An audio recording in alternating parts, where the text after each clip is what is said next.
Okay, ladies and gents, we'll pick up with the biggest story today. The UK government has declared a national emergency over, well, it doesn't matter where you live in the world. I think most people are aware of what's been happening in the UK, typically in some of the large cities, but not always. It's also spread to smaller towns now. We'll go through everything today on the stream, but the key thing that happened today was there was a COBRA meeting. When the government calls for a COBRA meeting, this is the Cabinet Office boardrooms. That's what it stands for. This is where you get together all the most serious people. So it's the government, it's the police, sometimes it's the military, it's the intelligence services. It's a very serious thing, and it's usually only for the worst crises. You think about the 7/7 bombings and things like that. That's usually when you have a COBRA meeting, when something's so severe. And if you actually listen to Keir Starmer, the Prime Minister, you'll see quite clearly that he's very shaken. In fact, his hand is shaking as he's talking. He's very shaken up at the moment by what's happening. And it appears as though the government doesn't really know what to do, although they've obviously had the advice, they've done the meeting now, but it's quite clear that they are a little out of their depth as to how to handle this. And it seems as though everything they're doing is kind of trying to solve the problem, but at the same time making it worse in other areas. So we'll go through everything today, and let's get started with a couple of videos. We'll have to turn the sound off for these videos though. Here we go. So this was one of the most serious things that happened. This was one of the hotels that was housing the migrants. So you can see what happens with the mob as they go through. It gets very, very serious. So 2 of these hotels were burned down, is what the media says. I can't find the footage to show these hotels burned down, but the media says that the mob, as it were, raided the hotel as the police. They couldn't do anything. That was actually what they said. There was just too many people. They couldn't do anything to stop it. The police said they were completely overwhelmed at the size of the mob. Here's what else happened. I mean, we could go on for hours with all of this. There's a police bike there. Got to keep the sound off, unfortunately. And this goes on and on and on. There is just hours and hours of this footage. Over to BC.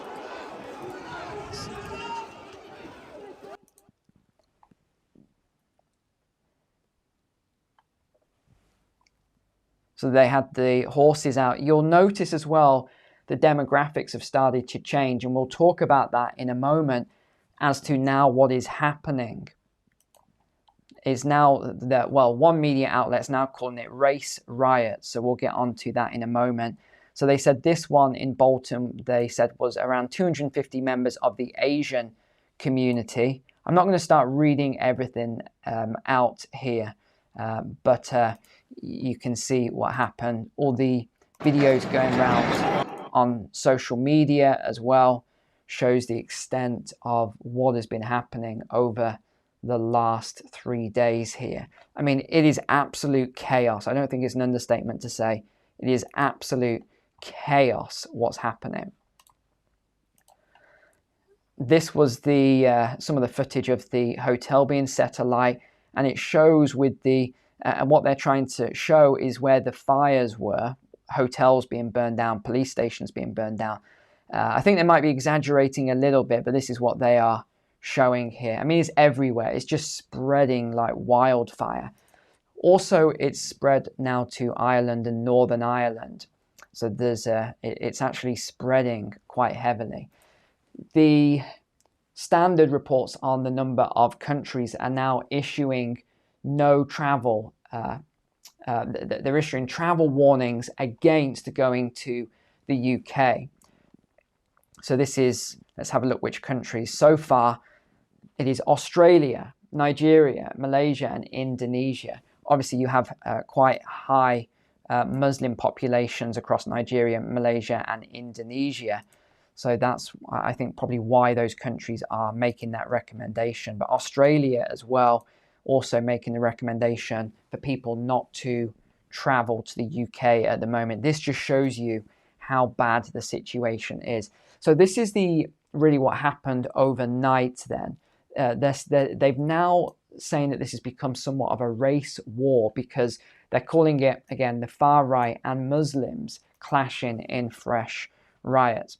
And it was, if you see any of the footage, it was pretty serious. It was pretty serious, these riots that took place.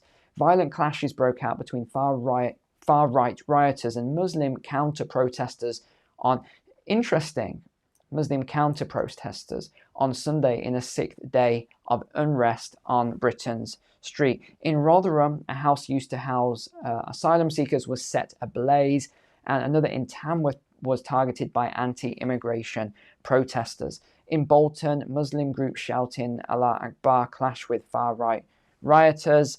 A mob in Middlesbrough shouted stuff as well. And I'm not going to read everything out here. While targeting the homes of migrants, while footage on social media from elsewhere in the city appeared, I've highlighted this throughout all of these articles, it says, appeared to show groups of Asian men attacking white men. I'm not exactly sure why they keep putting, it was claimed, that they say things like, it was claimed, it appeared, footage appears to show. It's like very, very strange how they're wording certain aspects of this. He said the street should be flooded with tens of thousands of police, with all leave cancelled and officers diverted from unaffected areas to riot hotspots. The ringleaders should be arrested, swiftly prosecuted and jailed for the longest possible time. This is what the immigration minister told the Telegraph. Now, we're going to come on to that in a second, but one thing that is interesting, and if we have time on the stream, we'll go over the prosecutions here. This was, they said, one of the fastest turnarounds in since the 2011 riots in the UK. So what they've done is they've got a lot more judges. The courts are open 24 hours a day, and they're processing these people. And I completely understand that they need to make examples of some of the people doing this really extreme stuff. I mean, setting a hotel on fire with people inside. There's women and children in that hotel, by the way, right? But there was others that I saw, and I thought, this doesn't really make sense. Why are they making an example? There was one that said a lady came out of the pub. She was with her friends, and she was drunk. She got, started cheering on the guys, and then she pushed a wheelie bin down the street and walked off. Well, she's now in prison. What they say is she's on remand. I think it's called, she's remanded in custody, and her trial date isn't until mid-September. That's 6 weeks in prison, and I thought, that is really interesting that they're putting that as one of the main ones to show a drunk. I mean, it doesn't really make sense. A lady drunk came out, started cheering, pushed a bin, and she's got six weeks in prison. There is obvious what's happening.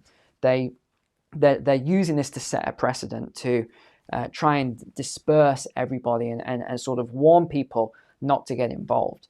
So that was very interesting. And there's a lot of these stories as well. Of course, some of them who are obviously involved in this stuff, they're now, crying in court. Oh no, it wasn't me. Someone else did it, but I'm getting the blame. All this sort of stuff. If you can't do the time, the expression here. So here it is. The government needs to realize there is legitimate frustration and pain felt in communities across the country, with recent murders and other violence becoming emblematic of people feeling that their society is becoming unrecognizable. But the violence must be punished. We're going to cover, again, all sides of this here. Similar, the government needs to say to those thugs who hijack Islam that it will not be tolerant of intolerance. If you settle in Britain like I did, this is someone talking about this, you respect its values and traditions, integrate and be proud of this country. Otherwise, you must go somewhere else, this person claims. On Sunday, more than 200 hooded rioters descended on the Holiday Inn Express in Rotherham, which has previously been used to house asylum seekers. Again, it says previously, but actually it is being used from what other sources have said. After smashing several ground floor windows, the attackers then attempted to set the hotel on fire, torching bins, and then using them to block the exits. Mosques have been targeted on previous days of the unrest, and the Home Office on Sunday announced that extra police and security forces will be deployed to protect mosques after they were targeted by far-right rioters. Footage on social, again, it keeps saying this, media also appeared to show groups of Asian men attacking white males in Middlesbrough. Now, here's what's interesting. So this is the counter-protesters, as they're calling this group here, the Asian men. They outnumbered the, let's say, white men, as they're describing it, anti-immigration protest by 2-1. That is very interesting that this group here is outnumbering them 2-1. However, doubts have been raised over whether there are enough jail places based on what Keir Starmer has said. He's the Prime Minister. If you're watching from outside the UK, he's the Prime Minister. He said he's going to do a 2011 style response. Now, 2011 was where there was some really serious riots in the UK, and it was just mass amounts of convictions, 24-hour courts, and those people were sent to prison. Very harsh prison sentences for those people. So this is what he's talking about again. However, here's the issue. There's not enough prison spaces. We covered this a few weeks ago, in that he said one of the first things he's going to do is release people from prison. I think it's something like once they've served up to 40% of their time. And again, it's not all prisoners. There's certain people won't be. It's a select type of people who are in prison right now. So I just don't see how on earth they are going to do this. Number 10 was forced to scotch rumours that Sir Keir was planning to go on holiday on Monday as well, saying that he is working at Downing Street all week. Now, another thing that I was surprised hasn't happened yet, and I remember, gosh, this was a while back now, but I remember when I was a soldier, we actually were called in there was some sort of unrest, and I can't even remember where it was now, but there was a big riot, and I'm surprised they haven't called in the army at this stage to deal with some of this. I think the government is trying to, maybe they think if they call in, say, the Parachute Regiment, for example, who are probably the best at riot control, arguably. I think, although they're probably the worst at the same time because they're pretty brutal, but I think that's probably what they're trying to avoid. You bring in, say, the paras to deal with it, who, among other regiments, probably get the most training on riot control. But they just turn into a massive brawl, I think, if that happened. They're trying to balance this carefully. But you can see the police officers, and I was watching, interestingly, I should have showed you this because I think you'd find it really interesting. I was watching the police officers during these riots and the ones from previous riots, and it's night and day. And I think it showcases how the police forces sort of changed a lot in this time period. Now, 2011 and other periods, it is brutal. You should see them going at each other. And now you see that footage I just showed you with some of the police officers, some of them batons and going at it, but a lot of them are just standing there. Now, whether that's because they are not as tough as they used to be, or whether it's just because they don't want to keep this going, they don't want to make it worse, I'm not sure. It may be the latter. They probably don't want to make this even worse. They're probably just trying to keep everything calm, while you've got some of these people here that have obviously hijacked the protest. And that's another thing. They're calling the protesters now, people who are peacefully protesting, far-right agitators. So this is really important that you be aware of this, because they said a far-right agitator, and they classified it, is anyone who's on the protest, who cheers on or cheers in any way. And they gave all these different categories. They said even in England, they talked about an England flag, so look at that category as well. It talked about social media. If you post on social media, if you do any of these things, you're classed as a far-right agitator, and there are prison sentences as well. And they said that your freedom of speech does not come above the extremism and the violence that's taking place. So if you're seen, and they're getting social media companies now, they've put the requests in for social media companies to now catalog anything. So it's really crazy. It's just blowing out of control, this entire thing. There's a couple more things to go over. Humza Yousaf, the former Scottish First Minister, were among those urging Keir Starmer to use the military, to bring in the military. But what has he done? He's said he's announced a standing army of police to deal with the riot. So that is what has now been announced. Let me just play. He grabbed the reporter's microphone and appeared to throw it on the ground. Is that an appropriate reaction? Exactly what I would expect and require. Motivation of anybody involved in this. This is not protest on communities, and we're not going to. Now, he was also asked about two-tier policing. Allow figures like Tommy Robinson.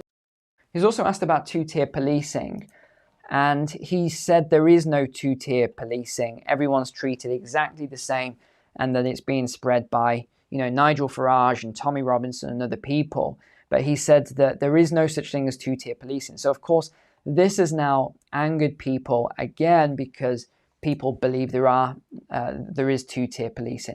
And again, this was an example that has been posted online. So this was in Leeds. I don't know if you remember this. I didn't cover it at the time because there was other crazy things happening. So there wasn't enough time to cover it. But there were riots in Leeds where the police sort of retreated out the area. It's called Hare Hills in Leeds if you want to look it up. And a police car was overturned, and it's pretty crazy scenes. And they said that nothing happened to all of these people. But yet, when people now are on the streets, they've been heavy-handed. And there's different sides that are coming out now. So the police commissioner has said that she blames illegal immigration for the riots. And Donna Jones, hold on, I'll just tell you who she is. She is the most senior police commissioner in the UK. Yeah, she's the most senior UK police commissioner. So that is what she has said. So now there's calls for her to be sacked immediately. So the Labour MP for Warrington, it demeans the office that she holds. We can accept there is anger in parts of the community about immigration, but that doesn't mean we legalise thuggery. Considering the number of police officers injured, I believe her position is untenable. She should resign, and if not, she should be sacked. So this is how they are handling this. It's Starmer to order 24-hour courts to crack down. So this is, we've already talked about, this is happening. And then this is the first group of people in Liverpool. And you can read through this story if you want. You can just do a search for this. And it shows all the people who have been prosecuted so far. And they are all, every single one of them, I believe, every single one of them has been sent to prison instantly, so immediately, while they await sentencing, which is the earliest is the end of August. So it's obviously setting a precedent, 30th of August. So you see, so they are all in prison because there is nowhere else. You either go to prison, you go to a holding cell in a police station, or you go to I can't remember what it's called. It's like a mental health center. So they're all in prison, regardless of what they've done here. Keir Starmer has slammed Elon Musk for his tweet, "Civil war is inevitable in the UK." And I'll tell you what Starmer said here. He said there's no justifications for comments like that. So this was Dave Perez, his spokesman.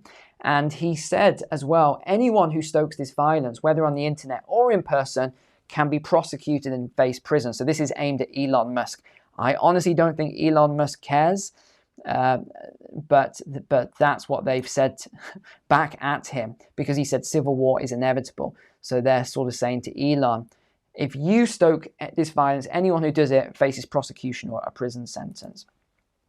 And now they are blaming, so Yvette Cooper is blaming hostile states outside. There's no evidence for this, of course, but the Home Secretary is blaming outside states. That's you up to date today, ladies and gents. Thanks for being online. Take care. God bless.